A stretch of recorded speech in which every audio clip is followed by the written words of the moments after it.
नमस्कार साथियों, स्वागत है आप सबका सरल संस्कृत संभाषण इस यूट्यूब चैनल पे। मित्रों, पहली बार आप चैनल को देख रहे हो तो सरल संस्कृत संभाषण इस चैनल को आप सब्सक्राइब करेंगे। बेल आइकॉन जो बटन है मित्रों सब्सक्राइब का, उसको ऑन कर लेंगे। साथियों, मैं आप सबों के लिए एक सुंदर सा अभ्यास प्रश्न को लेकर के आया हूँ समाज से संबंधित। आइए हम प्रत्येक प्रश्न को देखेंगे। सारे प्रश्न मित्रों महत्वपूर्ण है। सबसे पहला प्रश्न देखेंगे, व्यधिकरण तत्पुरुष कितने प्रकार का होता है? ए 5, बी 7, सी कह रहे हैं 6 और डी कह रहे हैं मित्रों 8। चार ऑप्शन आपके सामने है मित्रों। व्यधिकरण तत्पुरुष आपको बताना कितने प्रकार के होते हैं।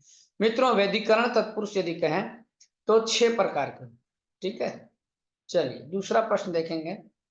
दूसरा प्रश्न आपके सामने है, सर्वरात्र का अलौकिक विग्रह है। सर्वाजस रात्रिसु अथवा सर्वासु रात्रिजस अथवा सर्वासु रात्रिसु अथवा सर्वाजस रात्रिजस। 2 नंबर का प्रश्न है मित्रों।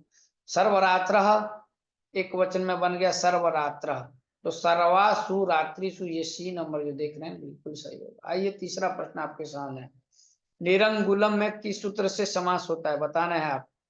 ए निरादय क्रांताद्यर्थे पंचम्या, बी संख्या पूर्वम रात्रम क्लीबम, और सी नंबर देखिए, सी नंबर कह रहे हैं रात्राना पुंसी, रात्राना, ठीक है, रात्राहनाः पुंसी, और डी तत्पुरुषस्यांगुले संख्या व्ययादि। निरादय क्रांताद्यर्थे पंचम्या जो देख रहे हैं ऑप्शन बिल्कुल सही है मित्रों। 3 का आंसर ए हो जाएगा। आइए चौथा प्रश्न देखेंगे। रूपवद भार्या में कौन सा समास है? ए अव्ययी भाव, बी द्विगु, सी बहुब्री, डी करें द्वंद्व। मित्रों, रूपवद भार्य यह बहुब्री समास का उदाहरण है। ठीक है, जिसकी पत्नी, जिसकी भार्या सुंदर हो उसे हम रूपवद भार्य कहेंगे। तो अब आगे बढ़ेंगे, हम पांचवा प्रश्न देखेंगे। पांचवा प्रश्न आपके सामने, प्राचार्य का अर्थ है। प्राचार्य का क्या अर्थ है आप सही सही बताएं। तो साथियों, पांचवा प्रश्न देख रहे हैं, प्राचार्य का अर्थ है। अब बताना है आपको, दूर गया हुआ आचार्य अथवा श्रेष्ठ आचार्य, अपने विषय में दक्ष आचार्य अथवा डी नंबर कराऊं सभी। तो मित्रों, प्राचार्य का अर्थ दूर गया हुआ आचार्य, श्रेष्ठ आचार्य, अपने विषय में दक्ष आचार्य, और डी जो देख रहे हैं ये भी सही है। आइए छठवां प्रश्न देखेंगे। उरी कृत्य में उरी पद की गति संज्ञा किस सूत्र से होगी? उगति प्रादय से कि उरिया दीच्विडाचश्च, अथवा प्रादय गताद्यर्थे प्रथमया, या इनमें से कोई। मित्रों, उरिया द्विचीडाचस जो है प्रसिद्ध सूत्र है, इसी से जो है उरी कृत्य में उरी जो पद है इस पद की गति संज्ञा होती है। तो बी नंबर आंसर हो जाएगा। हम बढ़ेंगे आगे 7वें प्रश्न की ओर। 7वां प्रश्न आपके सामने है, प्रादि समास का उदाहरण है। ए सुपुरुष, बी वीर पुरुष, सी स्त्री पुरुष, डी करें पुरुष। मित्रों, प्रादि समास का यदि कहें उदाहरण तो सुपुरुष। ठीक है, 8वां प्रश्न देखिए, गोहितम में कौन सा समास है? द्वितीय तत्पुरुष अथवा अव्ययी, तृतीय तत्पुरुष अथवा चतुर्थी।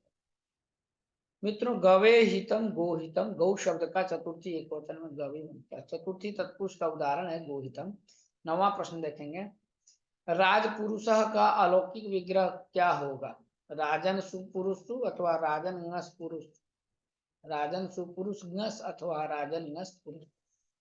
मित्रों, राज्ञ पुरुष राजपुरुष, राजा का पुरुष, तो षष्ठी विभक्ति एक वचन में राजन शब्द से ngस प्रत्यय फिर पुरुष सु, तो बी नंबर आंसर सही होगा।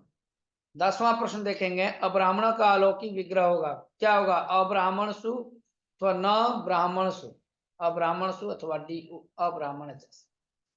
तो मित्रों, आप जो देख रहे हैं न ब्राह्मण अब्राह्मण सामान्य रूप से भी हम लोग कहते हैं, तो न ब्राह्मण सु होगा, बी नंबर आंसर। 11वां प्रश्न आपके सामने है, कहते हैं 11 नंबर देखेंगे, उपराजम का अलौकिक विग्रह है। ए राजन सु उप, बी उपराजन अम अथवा सी राजन ngस उप, डी कह रहे राजन जस और फिर उप। तो याद रखिएगा, उपराजम में राजन ngस और उप, ये जो देख रहे हैं यही सही होगा। 12वां प्रश्न देखिएगा, प्राप्तोदकः में समास है, ए अव्ययी भाव, बी बहुव्रीहि, ठीक है, और सी करें तत्पुरुष, डी नंबर द्वंद्व। तो प्राप्तोदकः, प्राप्तम उदकम, है ना, यह सह प्राप्तोदकः, बी नंबर सही होगा। 13वां प्रश्न देखेंगे, अतिहिमम का अलौकिक विग्रह होगा, क्या होगा, अतिहिमसु अथवा हिमजस अति, अथवा सी हिम नस अति, अथवा अतिहिम औ। मित्रों, अतिहिमम का यदि अलौकिक विग्रह करें तो हिम नस और फिर अति, तो 13 का आंसर सी हो जाएगा, हिम नस अति। आगे बढ़ेंगे, उत्तर पदार्थ प्रधान समास है, उत्तर पदार्थ प्रधान समास क्या कहलाता है, तत्पुरुष अथवा बहुब्रीहि, सी द्वंद्व अभी। तो जानते हैं पूर्व पदार्थ अभिभाव होता है और उत्तर पदार्थ तत्पुरुष, तो आंसर आपका क्या होगा, आंसर आपका ए नंबर हो जाएगा मित्रों, ठीक है। आगे देखेंगे 15वां प्रश्न, वृत्तियां कितनी होती है, 4 की 5, 6 अथवा डी कह रहे हैं 4। तो पंचवृत्तयः भवन्ति, कति, पंच, बी नंबर आंसर।